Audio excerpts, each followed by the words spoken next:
যে ড্রাইভার গাড়ি চালিয়েছে তারও অনেক দায় দায়িত্ব আছে। এবং আমরা যারা রাতের বেলায় যে চলাচল করবো এই যে ড্রাইভারদেরকে নিয়ে আমাদেরকে মনে রাখতে হবে আমাদের সবার কিন্তু দায় যেই 7টি মানুষ ধরেন ওই গাড়ির সাথে সমাহিত হয়ে গেল, আমি মনে করি সেই গাড়ি থাকা অনেকেরই এই দায় দায়িত্বটা জানা উচিত। বিষয়টা আসলে খুবই হৃদয় বিদারক।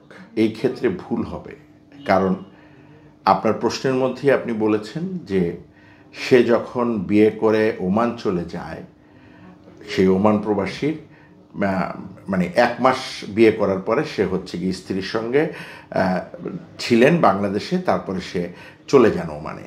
এবং সে যখন দেশে ফিরলেন তখন তার বাচ্চার মুখটি সে দেখতে পেরেছে এবং সেই বাচ্চাকে নিয়ে সে অনেক স্বপ্ন বুনেছিল। সেই স্বপ্নগুলোকে সঙ্গী করে মাইক্রোবাসে চড়ে সে রওনা করেছিল, যে দেশে পৌঁছানোর পরে একটু একটু করে তার সন্তানের স্বপ্নগুলো, তার স্বপ্নগুলো, স্ত্রীর স্বপ্নগুলো এবং তার পরিবারের যারা হচ্ছে গিয়ে এখানে এবং তার পরিবারের যারা তাকে সেই ওমানে পাঠিয়েছিল শত বাধা বিপত্তি পেরিয়ে টাকা অর্জন করে, তাদেরও স্বপ্নগুলো জড়িত ছিল। সেই সব স্বপ্নগুলোকে ভাঙলো কে? এনে ঘাতকটাকে। আপনার কথা অনুযায়ী অনেকে বলছে ড্রাইভারের লাইসেন্স ছিল না, অনেকে বলছে যে সকাল হয়ে আসছিল, ফজরের পরপর দিয়ে ড্রাইভারের ঝিমুনি এসেছে, গাড়িটা খাদে পড়ে গেছে। আবার অনেকে বলছে যে ড্রাইভারের পাশে এমন একজন লোক থাকা দরকার ছিল, যেই লোকটি আসলে যখন আমরা হাইওয়েতে চলি রাতের বেলা ড্রাইভারের সাথে কথা বলতে হয় তাদের। আসলে যদি আমি ব্যাখ্যা করি পুরো জায়গাটি, তাহলে কোথায়? কারণ আপনারা জানেন যে আমি অথেন্টিক তথ্য উপাত্ত সহ সবসময় কথা বলার চেষ্টা করি। যতটুকু শোনা গেছে বা জানা গেছে, গাড়ি নিয়ে রওনা দেয়। সে যখন এয়ারপোর্টে এসে পৌঁছায়, সেই যাত্রীকে নিয়ে সে রওনা দেয় রাতের বেলায়। পৌঁছাতে ঘটনার আগ মুহূর্ত পর্যন্ত সেই ড্রাইভারটি জাগনাই ছিল, মানে জেগেছিল। মানুষ তো জন্তু জানোয়ার না। আমরা যারা এই পরিবহন সেক্টরে কাজ করি তাদের একটি ব্যাপার হয়ে দাঁড়িয়েছে, যখনই আপনি কোনো গাড়ি কন্ট্রাক্ট করবেন, স্যার কোনো ব্যাপারই না, সকালবেলা ফজরের নামাজ পড়ে রওনা দেবো, সারা দিন ওটা গাড়ি চালায় যাবো, রাইতের বেলা আবার টিপ নেবো, রাইতের বেলা চালায় ভোরবেলা ফজরের সময় আপনার নামাই দেবো। সেই মুহূর্তেই কিন্তু সেই গাড়ির প্রতিটি যাত্রীর অন্ততপক্ষে এই দায়িত্ব জ্ঞানটুকু থাকা উচিত যে যেই লোকটি সকালবেলা ঘুম থেকে উঠছে সেই কিভাবে সারা দিন সারা রাত জাগতে পারে, সে তো যন্ত্রণা। সো দ্যাট যেই 7টি মানুষ ধরেন ওই গাড়ির সাথে সমাহিত হয়ে গেল, আমি মনে করি সেই গাড়ি থাকা অনেকেরই এই দায় দায়িত্বটা জানা উচিত ছিল। কিংবা আমার এই ভিডিও দেখার পরে যারা এই ধরনের ট্রাভেলিং করবেন তাদের অবশ্যই জানা উচিত যে গাড়ির ড্রাইভারের সাথে যিনি প্রথম সিটে বসবেন সে গল্প করতে করতে ড্রাইভারের সাথে যেতে হবে। তাহলে ড্রাইভারের ঘুম আসছে কি আসছে না সেটা সে দেখতে পারবে।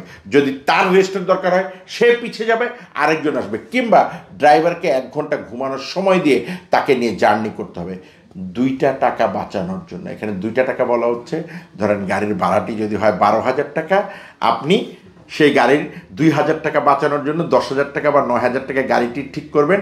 1 ঘন্টা রেস্ট দিতে আপনার মনে চাইবে না। অথবা যেই ড্রাইভার চলে গেলেন তার পরিবারের লোকগুলোকে ফেলে একা রেখে, তার পরিবারের কি হবে? আপনিও 2,000 টাকার লোভে এই সকাল থেকে নিয়ে সারা রাত জার্নি করলেন। আপনি জানেন না যে ফজরের সময় ঘুমের একটু ঝোঁক আসে? তো সো দ্যাট আমার কাছে মনে হয় যে এখানে যারা মৃত্যুবরণ করেছেন তাদেরও অনেক দায় দায়িত্ব ছিল, পাশাপাশি যে ড্রাইভার গাড়ি চালিয়েছে তারও অনেক দায় দায়িত্ব আছে। এবং আমরা যারা রাতের বেলায় যে চলাচল করবো এই যে ড্রাইভারদেরকে নিয়ে আমাদেরকে মনে রাখতে হবে আমাদের সবার কিন্তু দায় দায়িত্ব আছে। এবার যদি আসেন, আপনি অনেকেই বলছে যে গাড়ির ড্রাইভারের ড্রাইভিং লাইসেন্স ছিল না। একটি ড্রাইভারের ড্রাইভিং লাইসেন্স ছিল না, সেই দায় দায়িত্বটা কার? একটা লং রোডের ড্রাইভার, আমার মনে হয় যে যারা ঢাকা শহরে গাড়ি চালায় তাদের যেমন ড্রাইভিং লাইসেন্সের একটা ব্যাপার থাকে, পাশাপাশি যারা হাইওয়েতে গাড়ি চালাবেন তাদেরও একটা আলাদা ধরনের অভিজ্ঞতার লাইসেন্স থাকা উচিত, অথবা তাদের একটা আলাদা ধরনের অনুমতি থাকা উচিত যে এরা হাইওয়েতে গাড়ি চালাতে পারবে। তা না হলে এইরকম যারা শহরের কেন্দ্রিক ড্রাইভার তারা যখন হাইওয়েতে চালাতে যাবে এই সমস্যা কিন্তু পড়তে হতেই পারে। এটা অস্বাভাবিক কিছু না। এই জন্য আমি যতটুকু জানি হেভি ওয়েট ড্রাইভিং লাইসেন্সের এই ক্যাটাগরি থাকে। তাই যারা গাড়ি ভাড়া করবেন তাদের অন্ততপক্ষে জানা উচিত যে এই গাড়ির ড্রাইভারটি কি শুধু ঢাকা শহরেই গাড়ি চালায় নাকি উনি ইন্টার ডিস্ট্রিক্ট অথবা হাইওয়েতে গাড়ি চালানোর মতো ড্রাইভার, অথবা তার লাইসেন্সটি হেভি ওয়েট লাইসেন্স। এটা খুবই, ধরেন আপনি দেখলেন একটা লোক আইসক্রিম বেচে, আপনি যদি তার কাছে গিয়ে বলেন যে আমার এক কাপ চা দাও, সে কিন্তু আপনার চা দিতে পারবে না, সে কিন্তু আপনার আইসক্রিমই দিবে। তাহলে আপনি যখন গাড়িটি রেন্ট করলেন, ভাড়া করলেন, এবং আপনি দেখলেন যে গাড়িটিতে যখন আপনাকে নিতে আসলো তার বয়স 18-র নিচে, একটা চ্যাংরা বাচ্চা, আপনি আপনার দায়িত্বটুকু পালন করলেন না কেন?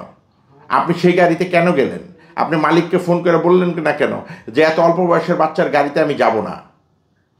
আপনাকে তো আগেই এগুলো জাস্টিফাই করা উচিত যে একজন প্যাসেঞ্জার যখন কোনো গাড়ি ঠিক করবে, আমি একটু আগেই বলেছি যে দায় দায়িত্ব সব শুধু ড্রাইভারের ঘাড়ে চাপিয়ে দিলেই হবে না। আপনি যে প্যাসেঞ্জার, আপনারও অনেক দায় দায়িত্ব আছে, আপনি আপনার দায় দায়িত্বটা পালন করেন কিনা। আমরা আমাদের দেশে দেখবেন কোনো অঘটন ঘটলেই সরকারের উপর অথবা প্রশাসনের উপর দায় দায়িত্ব চাপিয়ে দেই, কিন্তু সামাজিকভাবে যে আমাদের অনেক দায় দায়িত্ব আছে আমরা কিন্তু সেটা চেক করি না।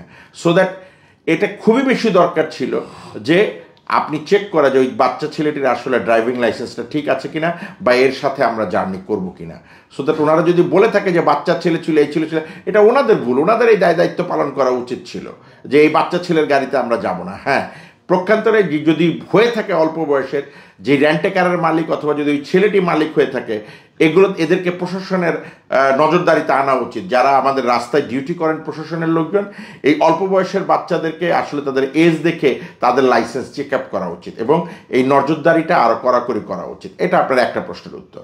আরেকটা প্রশ্নের উত্তর হচ্ছে যে, ধরেন যেহেতু আপনারা জানেন আমি চলচ্চিত্র নির্মাতা, সব বিষয়ে কিছু না কিছু জ্ঞান আমাদের রাখতে হয়, তা নাহলে একটা ছবিতে যখন আমরা একজন গাঁজাখোরের চরিত্র করাবো, আমি যদি নাই বুঝি একটা গাঁজাখোর কীভাবে গাঁজা বানায় আর গাঁজা খায়, আমি তারা দিয়ে তো সেই অভিনয়টা করাতে পারবো না। কিংবা একটা চা বিক্রেতাকেও যদি আমি অভিনয় করাই, চা বিক্রেতা কীভাবে চামচ দিয়ে কাপটা লাড়ে পারফেক্টলি, ওইটা যদি আমি না বুঝি, আমি ওই অভিনয়টা কিন্তু নিতে পারবো না।